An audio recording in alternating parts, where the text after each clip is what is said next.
ہم نے امریکہ میں ایک ادارہ بنایا، اس کا نام تھا دارالہدا۔ ایک مرتبہ میں نے عید کی نماز وہاں پڑھائی تو میں دفتر میں آ کے بیٹھ گیا، اکیلا تھا۔ دروازے پہ دستک ہوئی تو میں نے اٹھ کے دروازہ کھولا تو ایک افغانی لڑکی کھڑی تھی، عمر اندازاً 22-23 سال ہوگی، اس نے بچے کو اٹھایا ہوا تھا۔ تو پہلے تو میں اس سے خفا ہوا کہ آپ کیوں آئیں جب آپ کو پتہ ہے یہ چھٹی کا دن ہے۔ اس نے کہا حضرت میری بات سن لے۔ تو میں دفتر میں آ کے بیٹھ گیا، وہ آ کے میز کے دوسری طرف کھڑی ہو گئی، کہنے لگی حضرت میں نے عید کی نماز پڑھی، یہ میرا چھوٹا بچہ یہ آپ کی تصویر دیکھتا تھا، بیانات سنتا تھا، تو اس نے حضرت جی کہنا شروع کر دیا، رونا شروع کر دیا۔ تو میں نے کہا چلو میں اس کو لے جا کر حضرت جی سے سلام کروا لیتی ہوں۔ میرا غصہ ٹھنڈا تو ہو گیا۔ میرے سامنے $1 کا بل پڑا ہوا تھا، یعنی $1 کا نوٹ پڑا ہوا تھا۔ میں نے اٹھا کے اس کو دیا کہ ہمارے ہاں عید الفطر پہ بچوں کو عید دیتے ہیں، یہ اس بچے کو میری طرف سے عید دیا ہے۔ اس نے لے لیا اور وہ لڑکی چلی گئی۔ اس کا خامن تبلیغ جماعت کا تھا اور میاں بیوی کے درمیان اکثر چک ہوتی رہتی تھی، اس لیے کہ ان کا ذاتی مکان نہیں تھا۔ وہ ٹیکسی چلاتا تھا اور جو $5-7 ہزار کماتا تھا اس میں سے آدھے سے زیادہ تو کرائے میں چلے جاتے تھے، اور باقی سے بچے کے چیزیں پوری نہیں ہوتی تھیں تو بیوی بولتی تھی۔ تو میاں بیوی میں ہر وقت کچھ نہ کچھ بات چلتی رہتی تھی۔ اب اگلی بات اس کے خاوند نے مسجد میں آ کے سنائی، اس وقت میں نہیں تھا۔ وہ کہتے ہیں کہ میری بیوی جب وہ گئی تو اس نے اپنے پرس میں وہ $1 کا نوٹ ڈال دیا۔ اللہ نے ایسی برکت دی کہ ہمارے سارے خرچے پورے ہونے لگ گئے۔ اب مکان لینے میں رکاوٹ یہ تھی کہ مکان کا ایڈوانس دینا پڑتا ہے اور وہ کافی بڑی رقم ہوتی ہے، اور میرا خاوند سود کے اوپر مکان کی رقم لینا نہیں چاہتا تھا۔ وہ کہتا ہے کہ میری بیوی ایک دن بیٹھی تھی تو اس کو اس کی بہن نے بتایا کہ ہمارے علاقے میں ایک سٹور بن گیا ہے، اس سٹور کا نام ہے وال مارٹ۔ یہ اتنا بڑا سٹور ہوتا ہے کہ اگر آپ یہ مسجد دیکھ رہے ہیں نا تو ایسی شاید 10 مسجدیں اس کے اندر آ جائیں۔ اتنا بڑا سٹور بندہ ایک دن میں تو دیکھ ہی نہیں سکتا۔ میری بہن نے کہا کہ آؤ آج پہلا دن ہے، ہم جا کے وال مارٹ دیکھ آتے ہیں۔ میں نے کہا بھئی مجھے تو کوئی چیز نہیں خریدنی۔ اس نے کہا خریدنی نہیں، ہم جا کے دیکھتے ہیں کہاں سے گوشت ملتا ہے، کہاں سے گروسری ملتی ہے، کہاں ناشتے کی چیزیں، کہاں فلاں، اور تم جب جاؤ گی تو تمہیں آسانی ہوگی خریدنے میں۔ تو میں بھی ساتھ چلی گئی۔ اب سارا دن ہم اس سٹور کو دیکھتے رہے۔ جب باہر نکلنے لگے تو ان لوگوں نے باہر دروازے کے ساتھ ایک وینڈنگ مشین رکھی ہوئی تھی۔ وینڈنگ مشین کہتے ہیں ایک مشین جس کے اندر مختلف چیزیں ہوتی ہیں، پیسہ ڈالیں تو وہ چیز نکل آتی ہے۔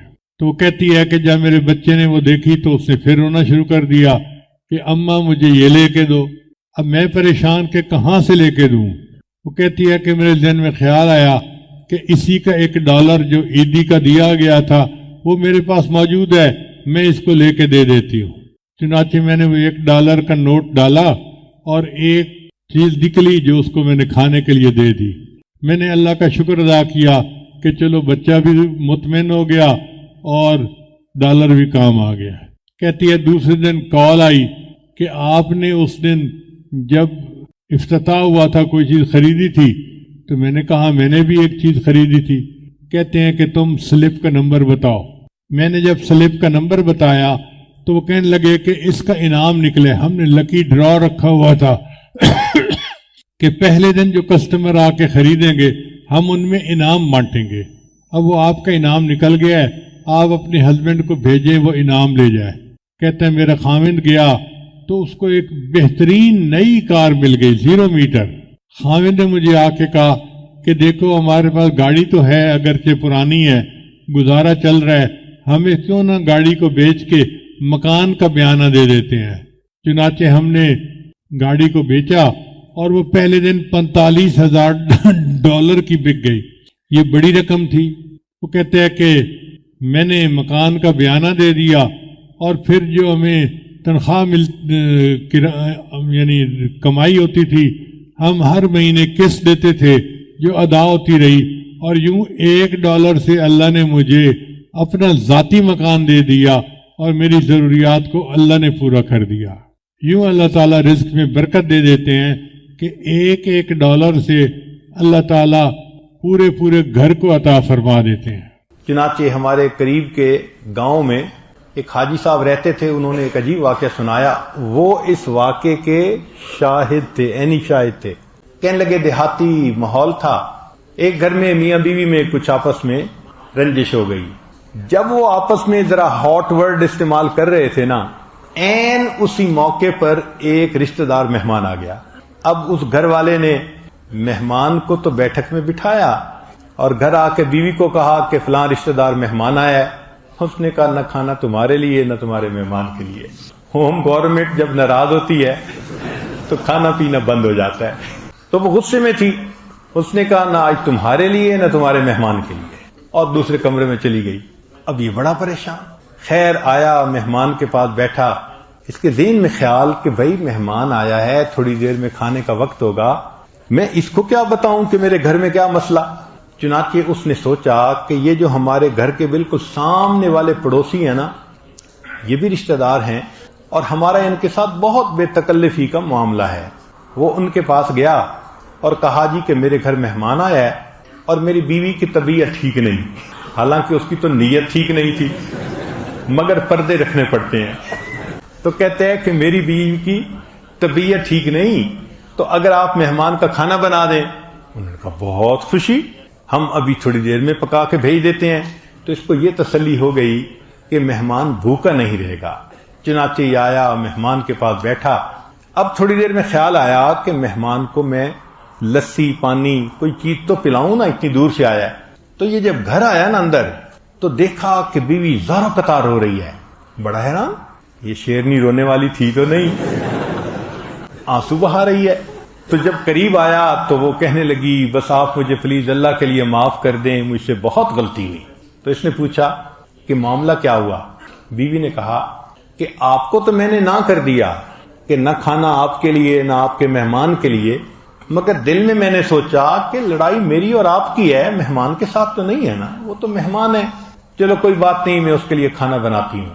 کہنے لگی کہ جب میں اپنے کچن میں گئی کہ میں اس کے لیے روٹی بناتی ہوں تو دروازہ کھولتے ہی میں نے دیکھا کہ ایک سفید ریش کوئی بوڑھا آدمی ہے، منور چہرہ، وہ ہمارے آٹے میں سے کچھ آٹا نکال رہا ہے۔ تو میں دیکھ کے گھبرائی تو وہ مجھے کہتا ہے کہ گھبرا نہیں، یہ تمہارے پاس مہمان کا رزق پہلے بھیجا گیا تھا، اب یہ ہمسائے کے گھر جا رہا ہے۔ تو کہنے لگی کہ مجھے اتنا افسوس ہوا کہ اللہ نے اس کا رزق میرے پاس بھیجا تھا، میری بدبختی میری وجہ سے وہ رزق کسی اور طرف لوٹا دیا۔ تو میز مہمان بعد میں آتا ہے، اللہ اس کا رزق پہلے پہنچاتے ہیں۔ تو کیا گھر کی ساری چابیاں لے کے ساتھ چلی جاتی ہیں؟ نہیں، چابیاں پیچھے چھوڑ جاتی ہیں، بڑی بیٹی کو سمجھا جاتی ہیں، بہو کو سمجھاتی ہیں بیٹا تم ایسے یہ کر لینا، ضرورت ہو تو ایسے کر لینا، لمبی انسٹرکشن دیتی ہیں اس کو، اور پھر کہتے ہیں کہ یہ میں ساری چابیاں دیتی جا رہی ہوں، ذرا دھیان رکھنا، اور جب تمہیں ضرورت ہو تم فلاں دروازے کو کھول کے اس کے اندر جو کلوزٹ ہے اس میں پیسے رکھے ہیں تم لے لینا تاکہ تمہیں کسی سے مانگنے نہ پڑے۔ تو ماں جانے سے پہلے اپنے بچوں کو چابیاں دے جاتی ہے کہ میرے بچوں کو غیر کی محتاجی نہ ہو۔ بالکل یہی مثال ہے۔ اللہ کے پیارے حبیب صلی اللہ علیہ وسلم جب اس دنیا سے جانے لگے تو محبوب صلی اللہ علیہ وسلم نے امت کو دعائیں سکھا دیں کہ اگر میری یہ امت ان دعاؤں کو پڑھتی رہے گی تو رحمتوں کے دروازے ان پر کھلتے رہیں گے۔ حدیث مبارکہ میں ہے کہ جبریل کہ اللہ تعالیٰ نے ملک الموت کو بھیجا نبی علیہ السلام کے پاس، انہوں نے آ کے کہا اے اللہ کے حبیب صلی اللہ علیہ وسلم، اللہ تعالیٰ نے آپ کو یاد فرمایا ہے۔ تو نبی علیہ السلام نے کوسچن پوچھا کہ ملک الموت اللہ تعالیٰ سے پوچھ کے مجھے یہ بتاؤ کہ میرے بعد میری امت کا کیا حال ہوگا؟ تو رب کریم نے فرمایا کہ میرے محبوب ہم آپ کے بعد آپ کی امت کو بے سہارا نہیں چھوڑیں گے۔ تب نبی علیہ السلام نے فرمایا اچھا اب میں اللہ کے پاس جانے کے لیے تیار ہوں۔ تو اللہ تعالیٰ کے حبیب صلی اللہ علیہ وسلم امت کو بے سہارا چھوڑ کے نہیں گئے، سارے انتظام کر گئے کہ اگر میری امت کو کوئی بھی ضرورت ہوگی یہ مسنون دعا پڑھیں اور ان کے مشکل کام ٹھیک ہو جائیں، اٹکے کام آسان ہو جائیں، سارا کچھ نبی علیہ الصلوۃ والسلام نے ہمیں بتا دیا۔ چنانچہ آج کی اس مجلس میں چند باتیں اسی طرح کی بتانی ہیں کہ عورتوں کو اندازہ ہو سکے کہ جو مسنون دعائیں ہیں ان کی کیا اہمیت ہے اور اس کے کیا کیا فائدے ہمیں ملتے ہیں۔ سب سے پہلی چیز ذہن میں یہ آتی ہے کہ میں کوئی ایسا عمل کر لوں کہ وقت تو تھوڑا لگے اور اجر بہت زیادہ ملے۔ چنانچہ توجہ سے سنیے، مسلم شریف کی روایت ہے، نبی علیہ الصلوۃ والسلام فجر کی نماز پڑھنے کے لیے جب مسجد میں جانے لگے تو آپ کی زوجہ جویریہ رضی اللہ تعالی عنہا وہ مصلی پر بیٹھی تھی، تسبیح پڑھ رہی تھی۔ چنانچہ نبی علیہ الصلوۃ والسلام نے جا کر فجر کی نماز پڑھائی۔ پھر آپ کی عادت مبارکہ تھی کہ بیٹھتے تھے تو صحابہ قریب ہو جاتے تھے تو کچھ اپنی حال احوال سناتے تھے اور پوچھتے تھے، تو نبی علیہ الصلوۃ والسلام نے وہاں پر صحابہ کے ساتھ تھوڑی دیر مجلس بھی فرمائی، پھر اشراق کی نماز ادا فرمائی۔ تو اشراق پڑھنے کے بعد نبی علیہ السلام جب گھر تشریف لائے تو جویریہ رضی اللہ تعالی عنہا وہاں بیٹھی ہوئی تھیں۔ تو نبی علیہ السلام نے پوچھا، جویریہ میں تمہیں جس حال میں چھوڑ کر گیا جب واپس آیا تو تم اسی حال میں بیٹھی ہوئی تھی؟ اے اللہ کے نبی صلی اللہ علیہ وسلم، میں اسی حال میں بیٹھی اللہ کا ذکر کر رہی تھی۔ تو نبی علیہ السلام نے فرمایا، جویریہ میں تمہیں 3 کلمات سکھا دیتا ہوں، ایک کلمہ سکھا دیتا ہوں، تم اس کو 3 مرتبہ پڑھ لیا کرو، تمہیں فجر سے لے کے اشراق تک کی عبادت کا ثواب مل جائے گا۔ اب ذرا غور کیجئے کہ فجر سے اشراق تک تو ماشاءاللہ 2 گھنٹے بن جاتے ہیں تقریباً، تو 2 گھنٹے کی عبادت ایک طرف اور اس ایک فکرے کو 3 مرتبہ پڑھنا ایک طرف۔ 3 مرتبہ پڑھنے میں 3 منٹ نہیں لگتے، 2 منٹ میں وہ فکرہ 3 مرتبہ پڑھا جا سکتا ہے۔ یوں کہہ سکتی ہیں کہ 2 منٹ میں آپ چاہیں تو فجر سے لے کے اشراق تک کی عبادت کا ثواب مل سکتا ہے۔ اس کو ابو داؤد شریف نے بھی روایت کیا۔ اب وہ فکرہ کون سا ہے ذرا توجہ سے سنیے۔ نبی علیہ السلام نے سکھایا، سبحان اللہ و بحمدہ عدد خلقہ و رضا نفسہ و زینت عرشہ و مداد کلماتہ۔ یہ چھوٹا سا جملہ ہے، اس کو اگر آپ یاد کر کے 3 مرتبہ روزانہ پڑھ لیا کریں تو فجر سے لے کے اشراق تک کی عبادت کا ثواب مل جائے گا۔ انویسٹمنٹ تھوڑی، پروفٹ زیادہ۔ ترمذی شریف کی روایت ہے کہ حضرت عمر رضی اللہ تعالیٰ عنہ نے نقل کیا، نبی علیہ السلام نے فرمایا، جو شخص بازار سے گزرتے وقت یہ دعا پڑھے اس کو 10 لاکھ نیکیاں ملیں گی، 10 لاکھ گناہ معاف ہوں گے۔ آج 10 لاکھ سن لینا معمولی نظر آتا ہے، اور پتہ تو اس وقت چلے گا کہ جب قیامت کے دن انسان ایک نیکی کی وجہ سے جنت میں جانے سے محروم ہوگا۔ ہم نے دنیا میں دیکھا ہے، ایک نمبر زیادہ آنے سے ممتاز پوزیشن مل جاتی ہے، ایک ووٹ زیادہ ہونے سے لوگ ایم پی بن جاتے ہیں، ایک نمبر کم ہونے سے امتحان میں بچہ فیل ہو جاتا ہے، اور ایک ووٹ کم ہونے سے لوگ الیکشن ہار جاتے ہیں۔ تو کبھی کبھی ایک کا عدد بھی بڑا امپورٹنٹ ہوتا ہے، اور یہی ہے کہ قیامت کے دن ایک بندہ ہوگا، حدیث پاک میں آتا ہے کہ اس کی ایک نیکی کم ہوگی، ایک گناہ ہوگا زیادہ۔ اللہ تعالیٰ فرمائیں گے، اے میرے بندے، اگر ایک نیکی تجھے اور کہیں سے مل جاتی تو تیری نیکیاں اور گناہ برابر ہو جاتے، اور میں تمہیں اپنی رحمت سے جنت میں پھر بھیج دیتا۔ وہ بندہ اپنے والد کے پاس جائے گا، بھائی کے پاس جائے گا، والدہ کے پاس جائے گا، کوئی بھی ایک نیکی دینے کے لیے تیار نہیں ہوگا۔ وہ پریشان حال ہو کر چلائے گا، روئے گا، یہ اتنا مجھ سے محبتوں کے وعدے کرتے تھے، یہ قربان جانے کی باتیں کرتے تھے، یہ بیوی دیکھو ایک نیکی نہیں دیتی، یہ ماں جو مجھ پہ قربان ہونے کی باتیں کرتی تھی یہ ایک نیکی نہیں دیتی۔ جب کوئی بھی ایک نیکی نہیں دے گا تو ایک شخص ہوگا، وہ اس کو کہے گا کہ بھائی اچھا سنو، میرے نام اعمال میں صرف ایک ہی نیکی ہے اور میں نے تو جہنم میں اب جانا ہی ہے، چلو میں یہ نیکی تمہیں دے دیتا ہوں۔ جب نیکی اس کو مل جائے گی تو وہ بندہ بڑا خوش ہوگا۔ آ کے بتائے گا کہ ایک نیکی مجھے فلاں نے دے دی، چنانچہ وہ نیکی جب نام اعمال میں ڈالی جائے گی تو گناہ اور نیکی برابر، جنت میں جانے کا فیصلہ۔ فرشتہ اعلان کرے گا کہ ایک آدمی نے اپنی ایک نیکی ایک گناہگار بندے کو دے دی، تو اللہ تعالیٰ پوچھیں گے کون ہے یہ سخی جو اپنی نیکی دوسرے کو دے رہا ہے؟ تو کہا جائے گا اللہ یہ بھی ایک گناہگار بندہ ہے ہی اس کے پاس ایک نیکی۔ تو اس نے کہا مجھے تو جہنم میں جانا ہی ہے، چلو میری نیکی تم لے لو۔ اللہ فرمائیں گے اگر یہ بندہ ہو کر اتنی سخاوت کر سکتا ہے، میں تو پروردگار ہوں، سب سخیوں سے زیادہ بڑھ کر سخی ہوں، میں نے اس کو بھی جنت میں ڈال دیا اور اس ایک نیکی والے بندے کو بھی اپنی رحمت سے جنت عطا فرمایا۔ تو جب ایک نیکی کی وجہ سے جہنم میں جا رہے ہوں گے کہ نیکی کم ہے یا جنت سے محروم ہو رہے ہوں گے، پھر احساس ہوگا کہ ایک نیکی کی کیا ویلیو ہے۔ آج تو عمر لانو فرماتے ہیں کہ ایک دعا کو پڑھنے سے 10 لاکھ نیکیاں ملتی ہیں، 10 لاکھ گناہ معاف ہوتے ہیں۔ اور وہ کیا دعا ہے؟ لا الہ الا اللہ وحدہ لا شریک لہ، لہ الملک ولہ الحمد یحیی ویمیت وہو حی لا یموت بیدہ الخیر وہو علی کل شیء قدیر۔ اب عورتیں سوچیں گی جی کہ بازار تو ہمارا کام ہی نہیں۔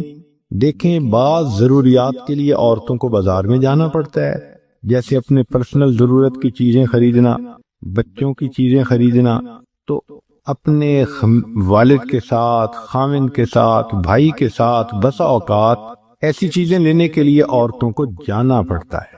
اور اس میں تو یہ شرط نہیں کہ آپ کسی دکان کے اندر کھڑے ہو کر دعا پڑھیں، صرف بازار سے گزرتے ہوئے۔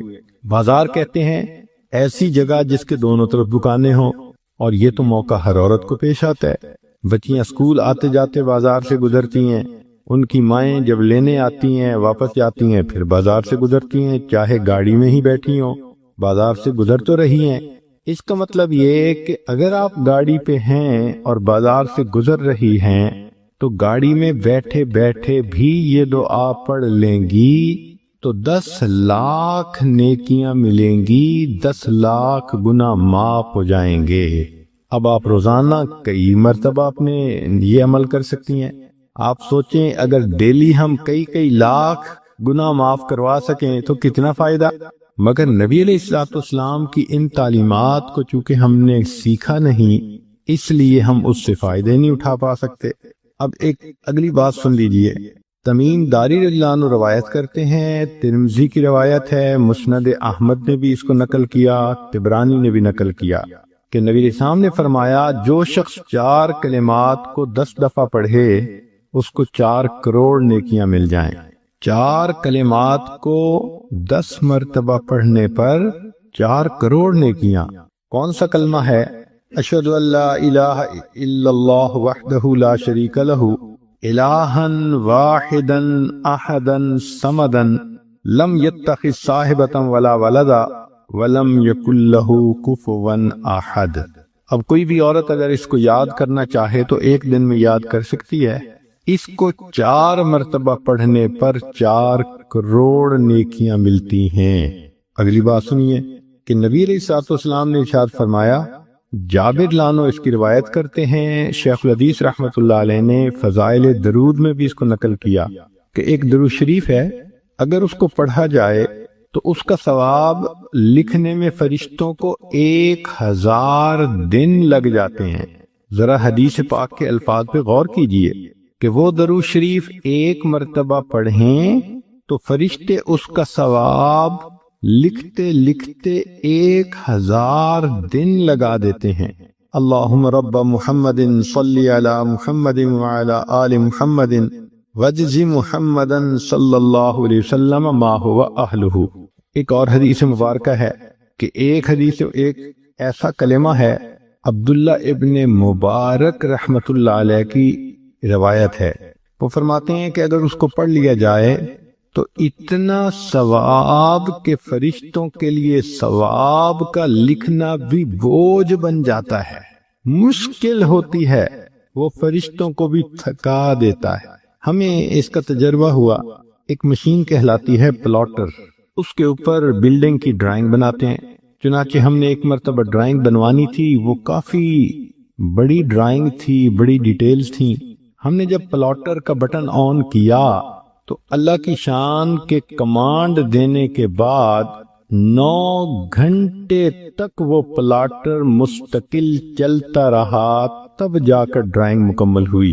اب اس 9 گھنٹے میں ہم نے کھانا بھی کھایا، نمازیں بھی پڑھیں، چائے بھی پی، باتیں بھی کیں۔ جب آتے پلاٹر چل رہا ہے، جب آتے پلاٹر چل رہا ہے۔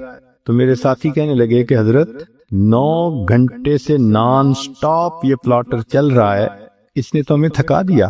میں نے کہا آپ کو تھکا دیا اور مجھے ایک مضمون اس نے سمجھا دیا۔ کہنے لگا کون سا؟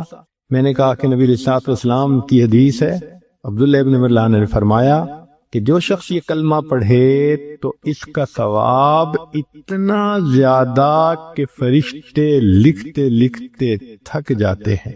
اور وہ فکرہ کیا ہے؟ یا ربی لک الحمد کما ینبغی لجلال وجہک وعظیم سلطانک۔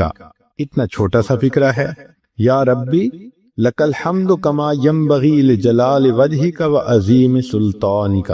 اب یہ جو اعمال تھے 4-5، یہ تو وہ اعمال تھے کہ جن کے کرنے پر بہت نیکیاں ملتی ہیں۔ اس جیسے اور بھی احادیث آپ ڈھونڈ سکتی ہیں احادیث کی کتابوں میں۔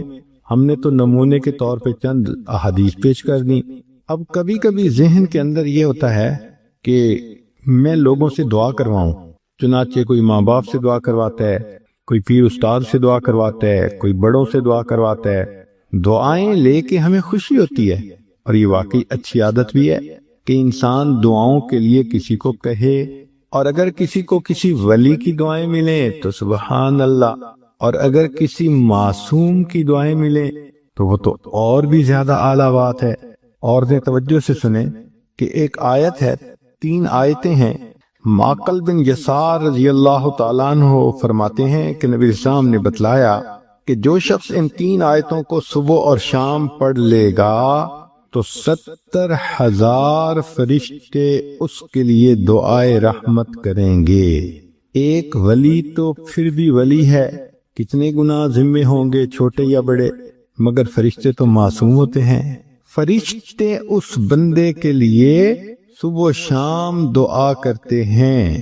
تو حدیث پاک میں ہے کہ جو شخص صبح کو 3 آیات پڑھے تو شام تک فرشتے 70,000 فرشتے رحمت کی دعا پڑھتے ہیں، اور اگر شام کو پڑھے تو صبح تک 70,000 فرشتے دعائے رحمت کرتے ہیں، اور اگر اسی دن اس کا وہ فوت ہو جائے تو اللہ تعالیٰ اس کو شہادت کا رتبہ عطا فرماتے ہیں۔ اب یہ 3 آیتیں سن لیجئے۔ هو اللہ الذی لا الہ الا هو عالم الغیب والشہادۃ هو الرحمن الرحیم۔ پہلی آیت، هو اللہ الذی لا الہ الا هو الملک القدوس السلام المؤمن المہیمن العزیز الجبار المتکبر سبحان اللہ عما یشرکون۔ یہ دوسری آیت۔ تیسری آیت، هو اللہ الخالق البارئ المصور له الاسماء الحسنى یسبح له ما فی السماوات والارض وهو العزیز الحکیم۔ یہ 3 آیتیں جو بندہ صبح پڑھے تو شام تک 70,000 فرشتے اس کے لیے رحمت کی دعا کرتے ہیں، اور اگر اس دن میں فوت ہو جائے تو شہیدوں میں اس کا نام شمار کر لیا جائے گا۔ ہمیں تو چاہیے کہ ہم اس عمل کو جزو زندگی بنا لیں۔ 3 آیتوں کو پڑھنا کون سا مشکل کام ہے، اور دیکھیے اجل کتنا بڑا مل رہا ہے۔ تو بچیاں، عورتیں کوشش کریں کہ ان آیتوں کو روزانہ پڑھ کے فرشتوں کو اپنے لیے دعا پہ لگائے رکھیں۔ دل کی یہ چاہت ہو کہ بس ہر وقت فرشتے میرے لیے رحمت کی دعائیں کرتے رہیں، میں ان کی رحمت کی دعاؤں میں رہوں۔ یہ بھی ہوتا ہے کہ اللہ تعالی ہمارے گناہوں کو معاف کر دے۔ تو علامہ سخاوی رحمۃ اللہ علیہ نے قول البدیع میں یہ حدیث روایت کی ہے، بخاری شریف کی روایت ہے کہ جو شخص جمعہ کے دن عصر کی نماز پڑھ کے اپنی جگہ بیٹھا رہے اور 80 مرتبہ یہ درود شریف پڑھے، اللہم صلی علی محمد النبی الامی وعلی آلہ وسلم تسلیما، تو اس کو 80 مرتبہ پڑھنے پر اللہ 80 سال کے گناہوں کو معاف فرما دیتے ہیں۔ 80 سال سے مراد پوری زندگی کے گناہ معاف۔ کتنا سستا سودا ہے، ہر جمعے کو یہ عمل ہم کر سکتے ہیں۔ بلکہ عورتوں کو چاہیے کہ وہ تو جمعہ کے دن عصر کی نماز کے بعد ساری عورتیں گھر میں اکٹھی ہو جائیں، بچے بھی اکٹھے ہو جائیں، عصر کی نماز پڑھ لیں اپنی اپنی، اور پھر وہیں بیٹھے بیٹھے سب بچے بچیاں عورتیں سب کے سب 80 مرتبہ درود شریف یہ پڑھیں، پھر دیکھیں اللہ تعالیٰ کی طرف سے کیسے برکتیں اس گھر میں آتی ہیں۔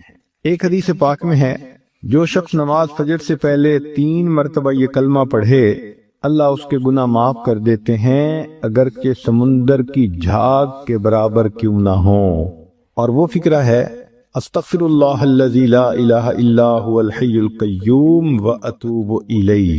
اب یہاں تک تو آپ کو اعمال بتا دیے، نیکیاں ملتی ہیں، فرشتوں کی دعائیں ملتی ہیں، 80 سال کے گناہ معاف ہو جاتے ہیں، سمندر کی جھاگ کے برابر گناہ ہوں تو بھی معاف ہو جاتے ہیں، مگر کئی مرتبہ لوگوں کے کام اٹکے ہوئے ہوتے ہیں، رشتہ آتا ہے دوبارہ رابطہ نہیں کرتے، ڈیل ہوتی ہے ہوتے ہوتے رک جاتی ہے، تو دوست احباب شکوے کرتے ہیں جی ہمارے کام پورے نہیں ہوتے، اٹک جاتے ہیں، اور پھر وہ کسی کے پاس جاتے ہیں عملیات والوں کے پاس، تو ان کا تو چونکہ کاروبار ہے، انہوں نے پیسے کمانے ہوتے ہیں، تو وہ سمپل جواب دیتے ہیں جی کسی نے لگتا ہے تمہارا رزق باندھ دیا ہے، کسی نے تمہارا رشتہ باندھ دیا ہے، اور ہم اس کو بلیو کر لیتے ہیں۔ بھائی اللہ کسی کو دینا چاہے تو کون اس کو باندھ سکتا ہے؟ کیوں کسی کو چھوٹا خدا بناتے ہو؟ کوئی کسی کا رزق نہیں باندھ سکتا، کوئی کسی کا رشتہ نہیں باندھ سکتا، ہمارا ایک ہی خدا ہے، اس کے کام کو کوئی روک ہی نہیں سکتا، خواہ مخواہ اپنا عقیدہ بھی خراب اور اپنا عمل بھی خراب۔ سیدھی بات ہے کہ نبی علیہ الصلوۃ والسلام نے جو باتیں سکھائیں ان کو کریں، خود بخود عملیات سے جان چھوٹ جائے گی۔ چنانچہ عورتیں اکثر پوچھتی ہیں جی کہ میرا رشتہ اچھا ہو جائے، بیٹے کو جاب مل جائے، بہو کا ویزا رکا ہوا ہے، فلاں کام اٹکا ہوا ہے، تو بھئی اٹکے ہوئے کاموں کے لیے عمل نبی علیہ السلام کے مبارک زبان سے ابو داؤد شریف کی روایت ہے۔ نبی علیہ السلام نے فرمایا جو مومن صبح و شام 7 مرتبہ اس دعا کو پڑھے گا اللہ تعالیٰ اس کے ہر ادھورے کام کو پورا فرما دے گا، اور وہ کیا ہے؟ حسبی اللہ لا الہ الا ہو علیہ توکلت وہو رب العرش العظیم۔ بعض لوگوں کو رزق کی تنگی کے بڑے شکوے ہوتے ہیں، اور ان کے دل پہ فاقے کا خوف رہتا ہے، ڈر رہتا ہے، اور فاقے سے بچنے کے لیے وہ سارا دن کاروبار کے پیچھے بھاگتے دوڑتے بھی رہتے ہیں۔ سنیے، ابو نعیم کی روایت ہے، ابن ابی شیبہ نے بھی اس کو لکھا کہ نبی علیہ الصلوۃ والسلام نے ارشاد فرمایا جو شخص اس دعا کو پڑھے گا اللہ اس سے 70 مصیبتیں دور کریں گے، جن میں سب سے چھوٹی مصیبت اس کا فاقہ ہوگا۔ جو شخص اس دعا کو پڑھے اللہ تعالیٰ اس سے 70 مصیبتوں کو دور فرمائیں گے، اور سب سے چھوٹی مصیبت فاقہ ہوگی، اور وہ فکرہ ہے لا حول ولا قوت الا باللہ، لا ملجأ ولا منجأ من اللہ الا الیہ۔ کئی مرتبہ انسان غمزدہ ہوتا ہے اور سوچتا ہے میں تو اکیلا ہوں، میرا ساتھ دینے والا کوئی نہیں، ماں باپ فوت ہو گئے، کہاں جاؤں، کس کو دل کا غم سناؤں، میرا غم کیسے دور ہو؟ نبی علیہ الصلوۃ والسلام نے فرمایا، کنز المال کی روایت ہے کہ قرآن مجید کی ایک آیت کو 3 مرتبہ یقین کے ساتھ پڑھ لیں اللہ تعالیٰ غمزدہ دل کو تسلی فرما دیتے ہیں۔ لا الہ الا انت سبحانک انی کنت من الظالمین۔ کتنی مختصر سی آیت ہے اور اکثر بچیوں کو یاد بھی ہوتی ہے۔ اس آیت کو 3 مرتبہ پڑھنے پر اللہ تعالیٰ انسان کی سیڈنس ختم کر دیتے ہیں، غم ختم کر دیتے ہیں، دل کو خوشی عطا فرما دیتے ہیں۔ کئی لوگوں کو دیکھا کہ بیمار ہوتے ہیں، کبھی ہسپتال کا چکر، کبھی ڈاکٹر کے پیچھے، تو نبی علیہ الصلوۃ والسلام نے ایک حدیث پاک میں فرمایا، اس حدیث کو مسند احمد نے روایت کیا اور طبرانی نے روایت کیا کہ جو شخص فجر کے بعد 3 مرتبہ یہ دعا پڑھ لے اللہ 4 مرضوں سے اس کو نجات عطا فرما دیتے ہیں۔ امید ہے کہ مستورات توجہ سے یہ بات سنیں گی اور اس کی اہمیت کو ذرا سمجھیں گی کہ جو شخص فجر کے بعد 3 مرتبہ یہ آیت پڑھ لے تو اللہ تعالیٰ اس کو 4 بڑے بڑے مرضوں سے بچائیں گے۔ نمبر 1 پاگل پن.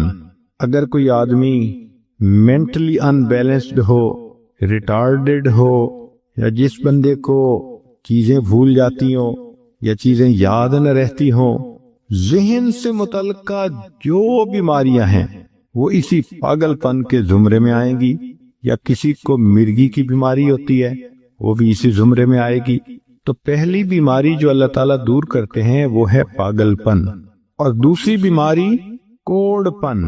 کوڑ پن کہتے ہیں چہرہ بدصورت ہو جانا. یہ بھی ہو سکتا ہے کہ برس کی بیماری ہو جائے، جیسے بعض عورتوں کو جلد بالکل سفید ہو جاتی ہے اور عجیب بدنما چہرہ ہو جاتا ہے، یا کئی مرتبہ جسم پہ تل اتنے نکل آتے ہیں، دانے اتنے نکل آتے ہیں کہ چہرہ بدنما ہو جاتا ہے، یا چہرے پر داغ پڑ جاتے ہیں کالے رنگ کے.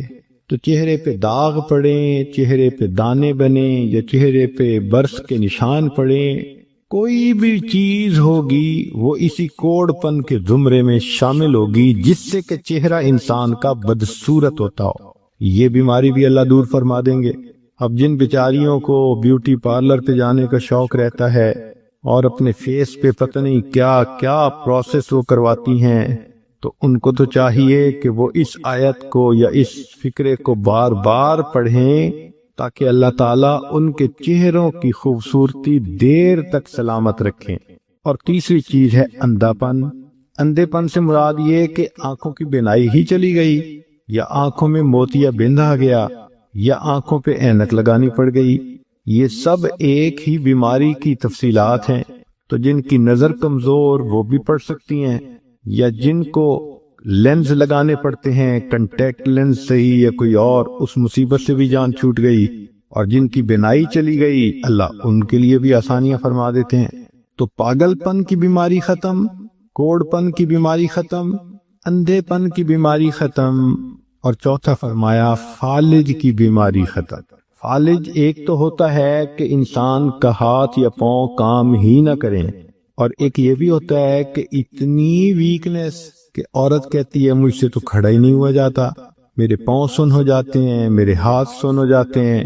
یہ ساری چیزیں کمزوری اور فالج کی ابتدائی سٹیجز ہیں. تو یہ سب چیزیں ٹھیک ہو جاتی ہیں. اب بتائیں کہ اتنی بڑی بڑی بیماریوں سے جس بندے کو بچنے کی خوشخبری مل رہی ہو تو وہ تو پھر اس عمل کو کیے بغیر رہ ہی نہیں سکتا. اور یہ عمل دیکھو چھوٹا کتنا ہے. وہ جو فکرہ فرمایا حدیث میں وہ ہے سبحان اللہ العظیم وبحمدہ ولا حول ولا قوت الا باللہ.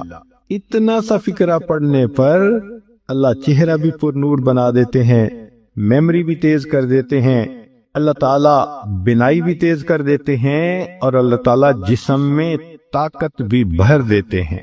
یہاں تک تو نیکیاں کمانا، گناہوں کو بخشوانا، فرشتوں کی دعائیں لینا، غمزدہ دل کو تسلی ملنا، اور بیماریوں سے محفوظ ہونا، اس طرح کے عمل بتائے تھے. اب ایک عمل سن لیجئے کہ دجال سے محفوظ ہونا. دجال ایک تو بڑا ہوگا نا، جس کو دجال اکبر کہتے ہیں، جو آئے گا اور بندے اس کے پیچھے لگ کر اپنا ایمان خراب کر لیں گے، جو امام مہدی کے آنے پر اور عیسیٰ علیہ السلام کے آنے پر ظاہر ہوگا، ان کے آنے سے پہلے ظاہر ہوگا، اور عیسیٰ علیہ السلام اس کو لد کے مقام پر قتل کر دیں گے. اس فتنے سے نبی علیہ السلام بچنے کی دعائیں فرماتے تھے، صحابہ بھی بہت ڈرتے تھے اس فتنے سے. تو انسان کا دل چاہتا ہے کہ دجال سے محفوظ ہو. حدیث پاک میں ہے جو شخص جمعہ کے دن سورہ کہف پڑھے تو جمعہ سے جمعہ تک اس کے گناہ معاف، اور اگر وہ روزانہ پہلی 10 اور آخری 10 آیتیں پڑھ لے اللہ اس کو دجال سے محفوظ فرمائیں گے. تو اس عمل کو کرنے سے ایک تو دجال سے محفوظ ہو گئے، اور دوسری بات اور بھی سن لیجئے کہ دجال دجل سے بنا. دجل کا مطلب ہوتا ہے فریب دینا، دھوکہ دینا، اور بچیوں عورتوں کو انسان کی شکل میں بھی کئی دفعہ دجال مل جاتے ہیں. وہ ان کی عزتیں لوٹتے ہیں، بہانے بنا بنا کے دھوکے دیتے ہیں، ان کو بیٹرے کرتے ہیں. تو اس عمل کے کرنے سے عورت بچی ایسے دجالوں سے بھی محفوظ رہے گی. کئی مرتبہ دل میں یہ خواہش ہوتی ہے کہ بس ہماری تو روح نکلے اور ہم جنت پہنچیں۔ نبی علیہ الصلوۃ والسلام نے اس کا بھی عمل بتا دیا۔ چنانچہ فرمایا کہ جو شخص ہر نماز کے بعد آیت الکرسی پڑھتا ہے اس کو جنت میں جانے سے صرف موت نے روکا ہوا ہے، جیسے ہی موت آئے گی اللہ اس کو جنت پہنچا دیں گے۔ اور آیت الکرسی تو اکثر عورتوں کو یاد ہی ہوتی ہے، تو ہر نماز کے بعد اس کو پڑھنے کی عادت بنا لیجئے۔ کبھی دل کی یہ تمنا ہوتی ہے کہ ہماری ہر دعا قبول ہو، جو دعا مانگے وہ قبول ہو جائے، تو مجموع الزوائد میں اور جامع الصغیر میں اس حدیث مبارکہ کو روایت کیا گیا۔ عبادہ ابن صامت عنہ فرماتے ہیں کہ جو شخص 27 مرتبہ یہ دعا پڑھے، اللہم اغفر لی وللمؤمنین والمؤمنات والمسلمین والمسلمات، تو ایک روایت میں ہے کہ جتنے دنیا میں ایمان والے مرد اور عورتیں ہوں گی ان کی تعداد کے برابر اس کو نیکیاں ملیں گی۔ اب دیکھو ٹریلینز میں ہوں گے لوگ، ہر ایمان والے مرد اور عورت کے برابر نیکی، سبحان اللہ کتنا بڑا اجر، اور اس کو 27 مرتبہ پڑھنا ہے۔ اور دوسری روایت ہے کہ جو شخص اس کو 27 مرتبہ روزانہ پڑھے گا اللہ تعالیٰ اس کو مستجاب الدعوات لوگوں میں شامل فرمائیں گے، یعنی اللہ تعالیٰ اس کو وہ درجہ دیں گے کہ اس کی دعائیں ضرور قبول ہوں گی اللہ کے ہاں۔ سبحان اللہ۔ کئی عورتوں کو دیکھا چاہتی ہیں کہ جی ہم تو عورتیں ہیں، گھر میں رہتی ہیں، بڑی تمنا ہے ہمیں شہادت کا رتبہ ملے، تو بخاری شریف کی روایت ہے اور اس کو امام ترمذی نے بھی بیان کیا۔ بریدہ رضی اللہ عنہ کہتے ہیں کہ جو شخص صبح کو یہ دعا 1 مرتبہ پڑھے اسی دن مرا تو شہید، اور رات کو پڑھے اس رات میں فوت ہوا تو اللہ تعالیٰ اس کا نام شہیدوں کی فہرست میں شامل فرمائیں گے۔ وہ ہے سید الاستغفار، اللہم انت ربی لا الہ الا انت خلقتنی وانا عبدک وانا علی عہدک ووعدک ما استطعت اعوذ بک من شر ما صنعت ابوء بنعمتک علی وابوء بذنبی فاغفر لی فإنہ لا یغفر الذنوب الا انت۔ 1 مرتبہ دن میں پڑھ لیں، اگر دن میں موت آ گئی تو شہید، 1 مرتبہ رات میں پڑھ لیں، اگر اس رات میں موت آ گئی تو بھی شہادت کا رتبہ نصیب ہوگا۔ ابو داؤد شریف کی روایت ہے کہ جو شخص فجر اور مغرب کے بعد 7 مرتبہ یہ دعا پڑھ لے، اگر اسی دن موت آ گئی تو اللہ جہنم سے نجات کا پروانہ عطا فرمائیں گے، اور وہ ہے اللہم اجرنی من النار۔ اب بتائیں کہ یہ کتنا چھوٹا سا عمل ہے، صبح و شام اس کو 7 مرتبہ پڑھنے پر جہنم سے بچنے کا پروانہ مل جاتا ہے۔ سبحان اللہ۔ نبی علیہ الصلوۃ والسلام نے ارشاد فرمایا کہ 2 آیتیں ہیں جو شخص عشاء کے بعد پڑھے گا اس کو تہجد کے قائم مقام ثواب عطا کیا جائے گا، یعنی ان 2 آیتوں کے پڑھنے پر اللہ تعالیٰ اس کو ایسا ثواب دیں گے جیسے کہ اس نے تہجد کی نماز پڑھی ہے، اور وہ سورہ بقرہ کی آخری 2 آیتیں ہیں۔ حضرت علی رضی اللہ عنہ فرماتے تھے کہ کوئی عقل مند شخص ان 2 آیتوں کو پڑھے بغیر سو نہیں سکتا۔ ہم اگر پڑھے بغیر سوتے رہے تو علی رضی اللہ عنہ کے نزدیک تو ہم بے عقل